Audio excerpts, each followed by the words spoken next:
people. But it's got me thinking a lot about what the role of sadness and especially shifts in sad mood mean for people.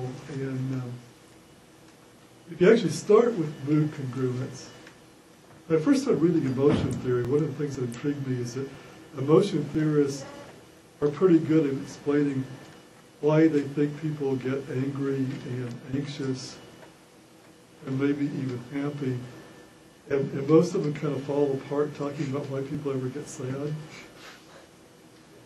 And actually, if you kind of start with mood congruence, it actually makes some sense that when you have failure experiences or other kinds of experiences that evoke sad mood, that you might want to slow down and think about what's happened to you in the past when you felt this way, and think about your previous failures and so on as a way of solving the problems. So sort of the rest of your life is going well. Why think about all the bad stuff that's happened to you in the past? Sometimes you're screwed up because things are good. You just got to keep on going well in the future. Or things are not going so well, but a temporary time of kind of slowing yourself down, thinking about past failures might be a really constructive thing to do. And so even as you move into later life, a change towards sad mood might be a cue to have more sad memories and think in that way.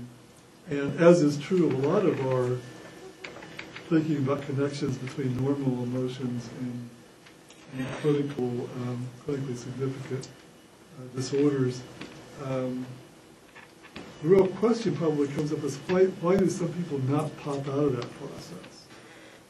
And some people can be sad for a while or be anxious for a while and benefit from the constructive aspects of that, and then other people kind of get stuck in that state and kind of stay there forever. And actually a lot of clinical theories about how to intervene and change people out of sadness and anxiety are more focused on, we know more about and we focus more on how do you disrupt that cycle that keeps you locked into that than we know about how people get there in the first place. And so one of the hopes here would be both to find out and to be able to change emotion regulation strategies gone wrong. And what happens to kind of keep people stuck in using bad coping styles and bad emotion regulation strategies so they stay depressed for long periods of time, so they stay kind of chronically anxious. Any questions about all this stuff? Yeah. For the social survival theory, there is some controversy among cultures, different cultures define emotional words or sentences or phrases as different as Western cultures. Yeah, there's some work coming particularly from the East Asian research. And actually, some of it actually coming from Helene Klein's lab in Hong Kong, getting different results with Chinese populations in Hong Kong.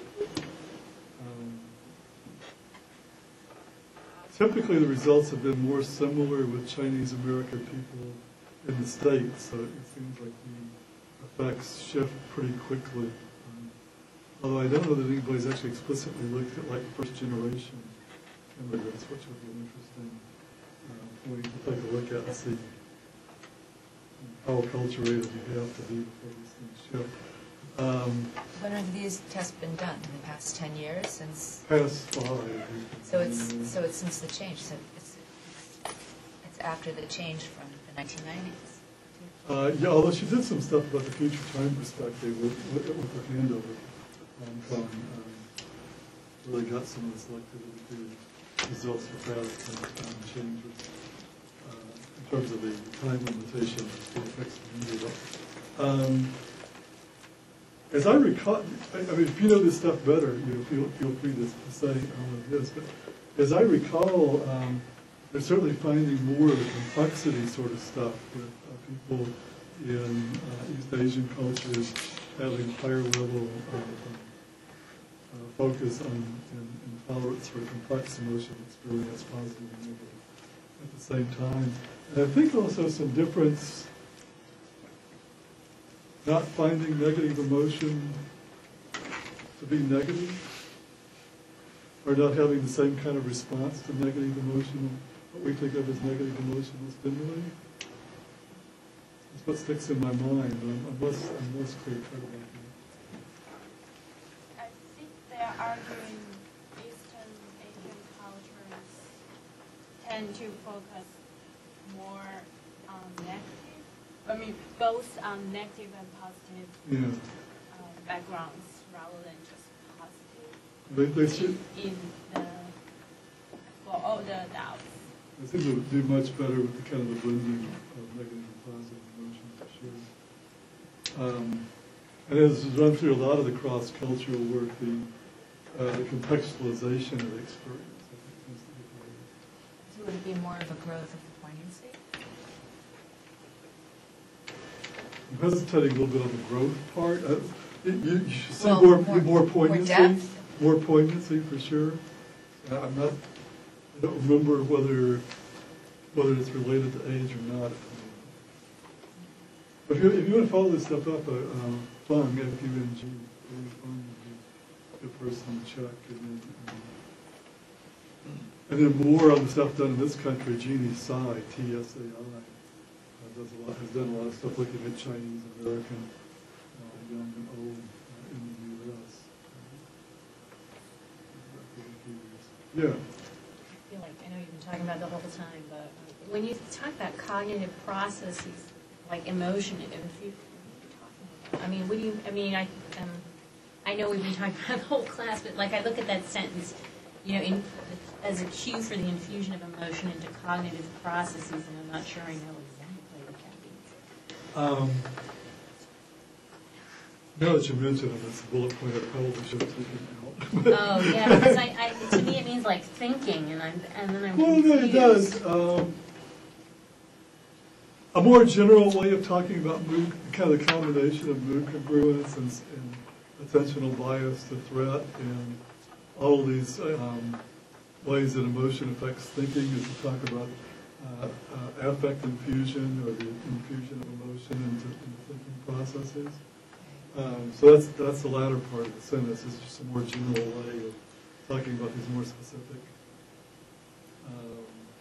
ways that emotion affects our thinking and drives our thinking. And there's also a whole realm that we haven't talked about. So could it be like, you know, if you have high anxiety, you're not listening to what's going on, or you're not able to problem solve something, or that's put in front of you? Depending on the presence of threat, you would be, or like, you'd let's be say you're constantly taking scanning the environment for threat, so something that was threatening would capture your attention more quickly. And so in that sense, or like, let's say you're highly anxious faster. taking tests, and so then you have a test, and then you could have the competition between trying to answer the test and then trying to calm your anxiety, or your, you know, is that the kind of thing? At the purely cognitive level, the issue would be that if the anxiety had you scanning for environmental threats, it would detract from your focus on the test. So,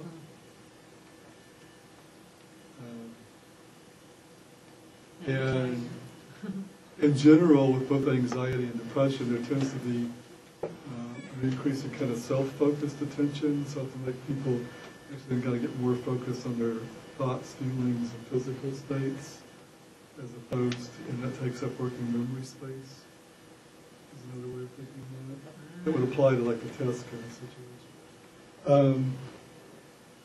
Although, as we said earlier, and it's part of kind of the whole congruence effect thing, if you know you're going to be anxious while you're taking the test, you should be anxious while you study. Well, yeah, and maybe just run. Oh, I see what you're saying. I'm back to what you said. The best, you followed right up with that about if you're going to be drinking alcohol while you're studying, you should be drinking alcohol while you take the test. well, the best of all possible worlds is you should be sober and relaxed at both points in time. Yeah, no, but I was just thinking like. It's actually